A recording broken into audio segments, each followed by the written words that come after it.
Water. How necessary a pure and adequate supply is to our everyday happiness.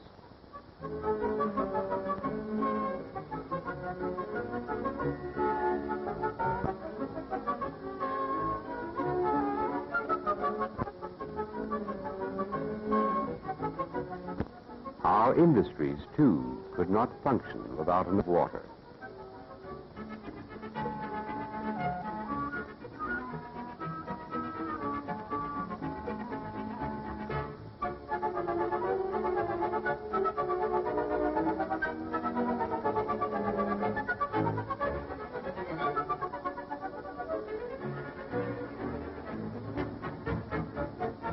A ready supply of water is necessary to protect our property from loss by fire.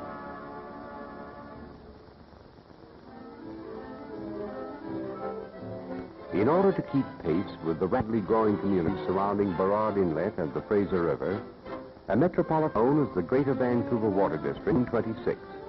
The Water District now serves 3 cities and 9 municipalities.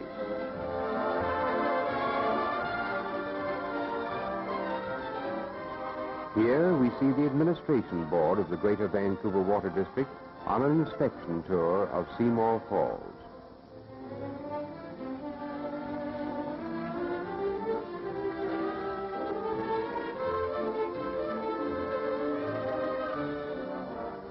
The Water District now delivers water to a population approaching 1/2 million in these areas.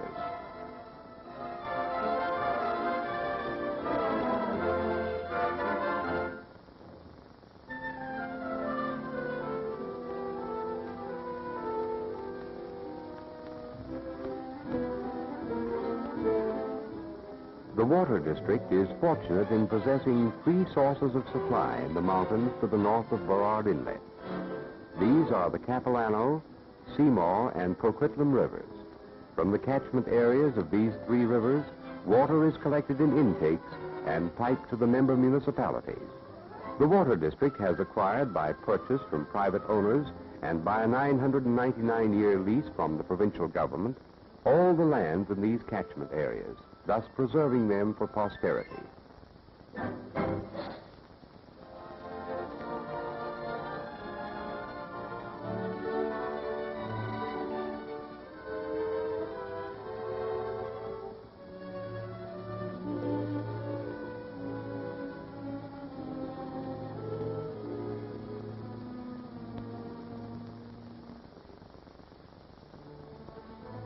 High in these mountains, the winter snows are held in nature's cold grasp.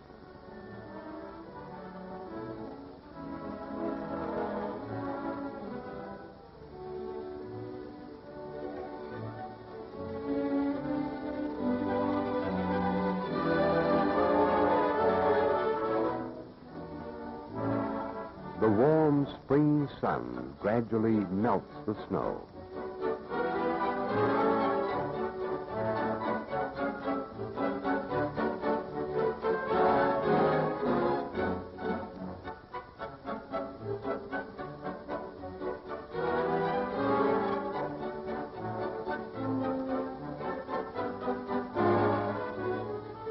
Countless small streams are formed, which, like Tennyson's brook, chatter, chatter as they flow to join the brimming river.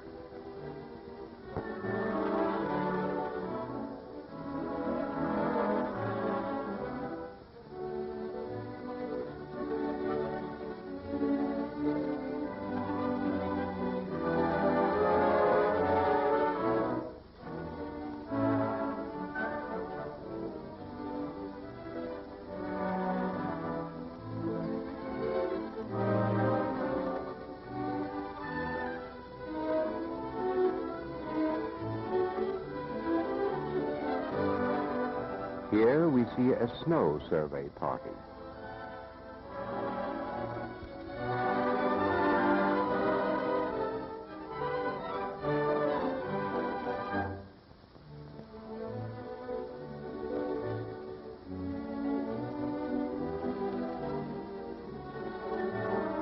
From the depth and density of the snow, The approximate spring and summer runoff for the succeeding season may be estimated.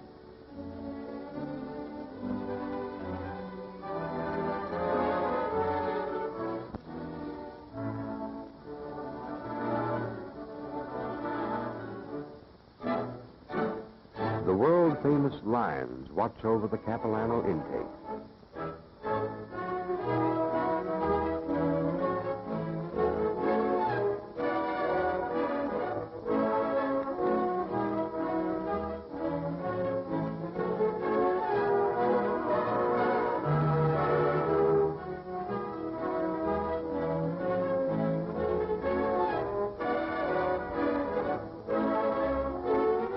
The volume of stream flow of the Capilano is being determined by means of a current meter.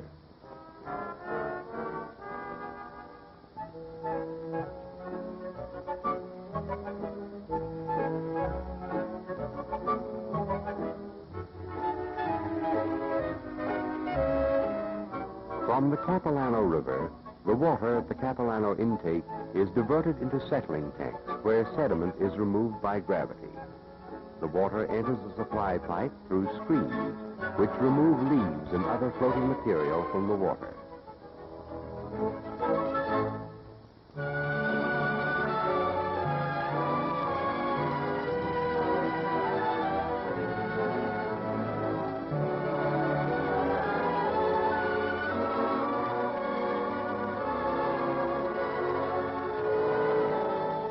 Storage on the Capilano is rapidly becoming inadequate due to the greater demands of an ever-growing population.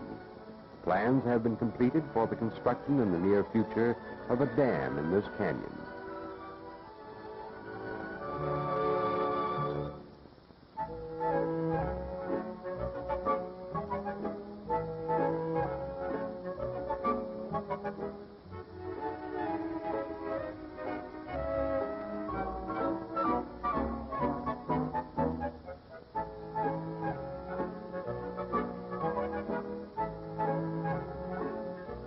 The dam will be nearly 350 feet high and will create a large storage reservoir. This is an artist's conception of the proposed dam.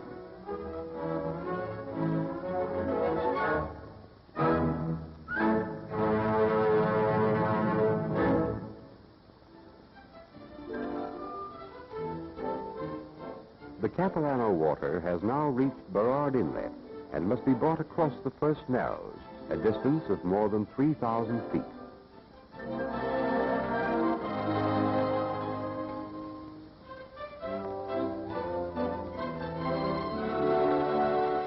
From this shaft house, the water passes through a pressure tunnel at a depth of 400 feet below sea level.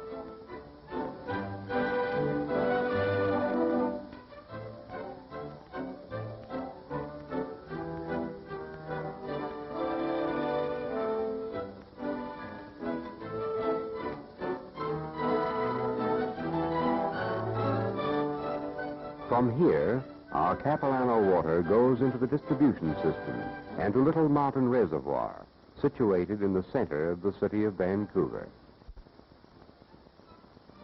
You are now looking at the Seymour Falls Dam.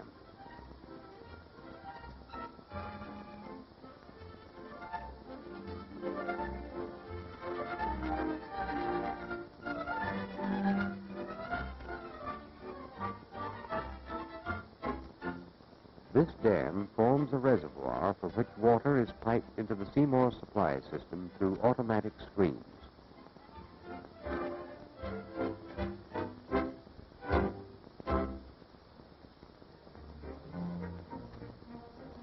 Since the termination of the war, the Water District has been very busy replacing the old 60-inch wooden main with a steel pipe.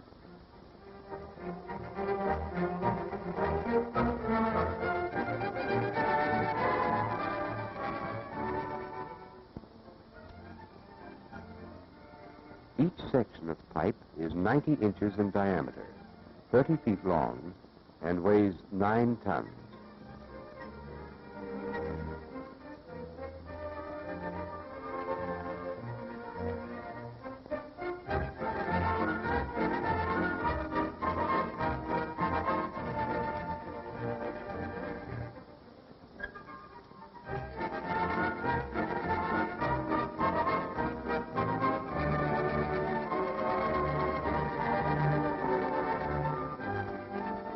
It is coated both inside and outside with a coal tar enamel. An outside felt wrapping gives additional protection.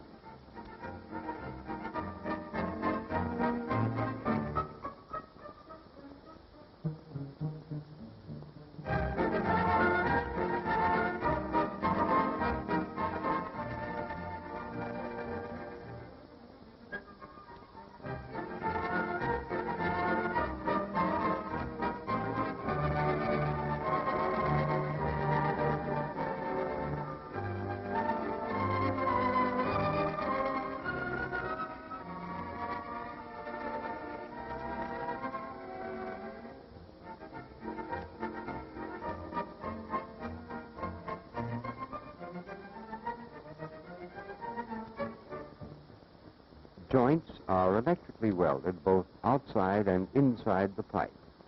After welding, all joints are tested for water tightness.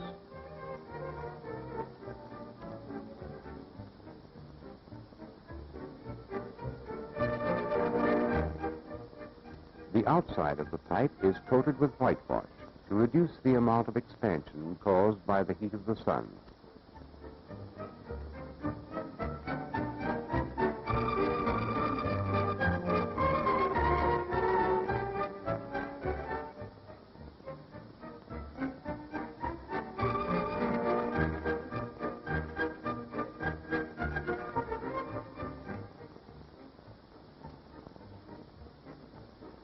The Seymour water is now at the second narrows of Burrard Inlet, and once again the harbor must be crossed. Unlike the water crossing at the first narrows, a pressure tunnel will not solve the problem because of geological conditions. Therefore, a trench has been excavated in the bottom of the inlet, and the pipe is laid in this trench. Wrought iron pipe is used in 66-foot sections. These sections are bolted together by submarine divers. The high-velocity tidal currents at the second narrows make this work extremely hazardous. Much of the pipe was laid at depths of 80 to 90 feet below high water.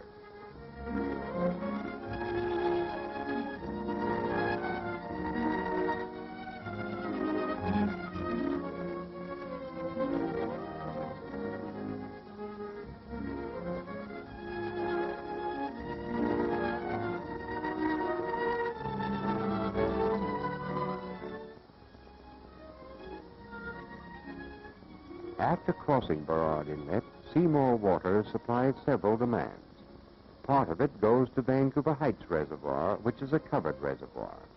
A novel feature of this reservoir is that its cover was prepared for tennis courts and bowling greens that serve as a community center.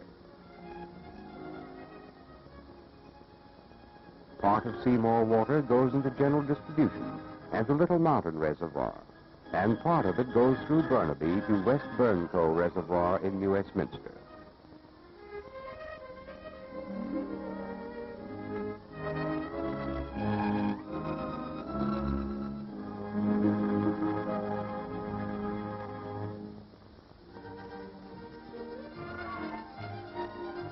The third source of supply is Coquitlam Lake. Coquitlam water supplies the city of New Westminster, the municipalities of Richmond, Coquitlam, Pitt Meadows, and Maple Ridge on the north shore of the Fraser River, and parts of Surrey and Delta on the south shore.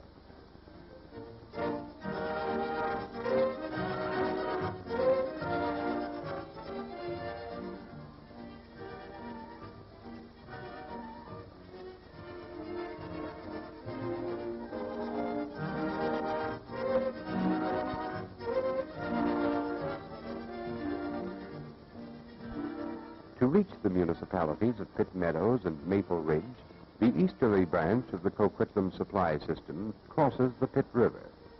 This crossing is accomplished by means of twin submerged mains.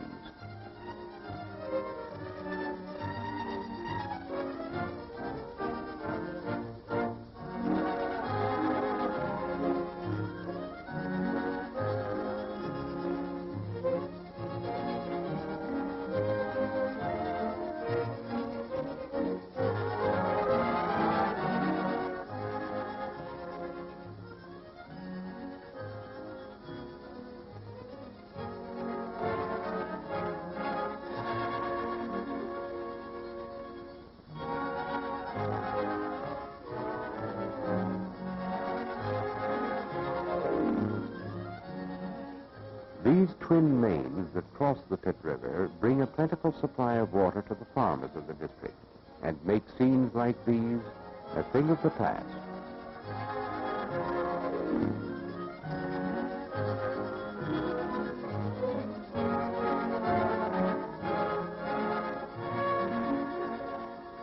A portion of Coquitlam water supplies Queen's Park and West Burncoe reservoirs in the city of New Westminster. From these reservoirs, the city has its own distribution system.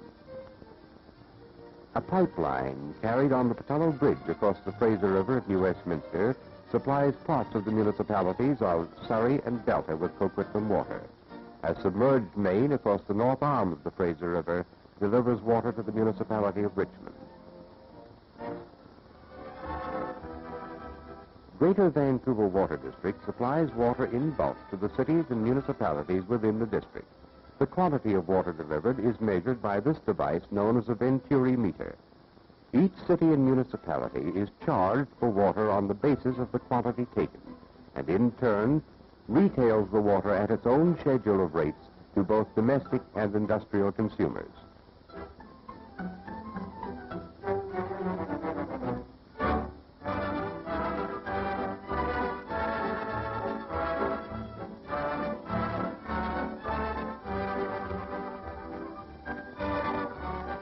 This shows the laying of a cast iron distribution main by one of the member cities.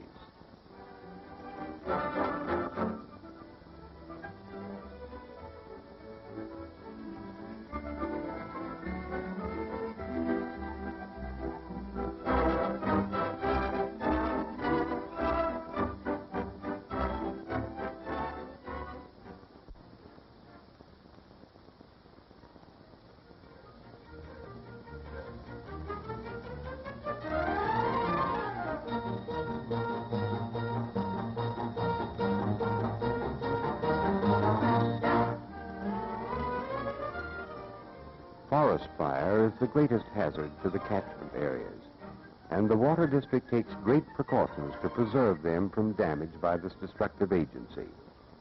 Fire not only destroys valuable timber, but in addition it may destroy the forest bed, thereby accelerating both evaporation and the rate of runoff into the streams. A competent team of rangers is ever on the alert during the fire season to prevent the occurrence of fire, to discover any outbreaks, and to bring equipment and men quickly to the scene of the fire.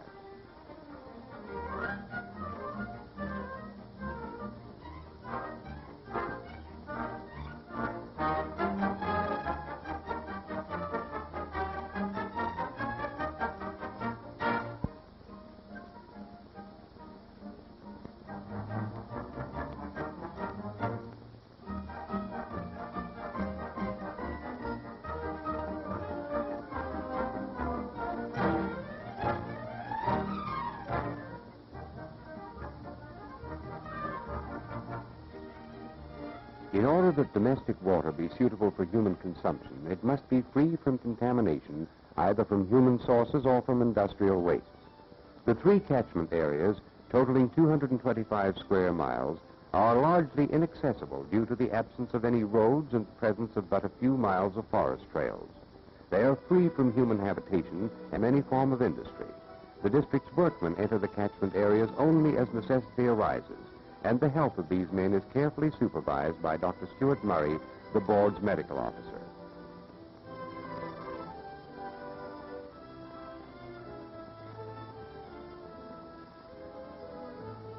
Rigid and scientific inspection of the supply is made to see that it reaches the consumer in the pure state provided by nature. Each day, samples of water for testing are drawn from the source of supply. These are taken to the Water District testing laboratory, and they're subjected to the exacting bacteriological tests required by public health authorities.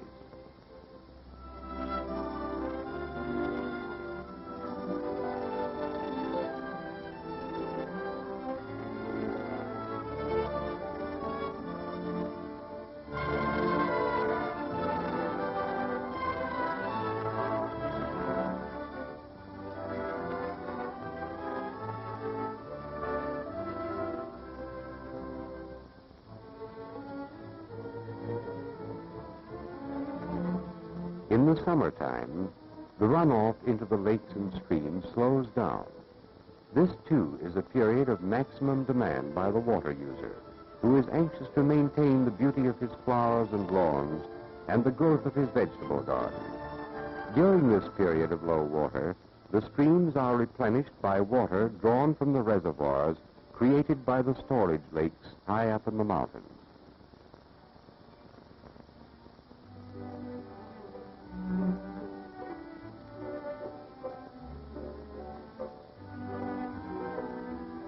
These lakes have been tapped by tunnels through the rocky rims surrounding them, and from these natural reservoirs, water is drawn as required to supply the intakes and mains. In this ingenious way, Palisade Lake, Burwell Lake, and Loch Lomond can supply supplementary water to the intakes for over 100 days in each year. These storage lakes are truly reservoirs in the sky.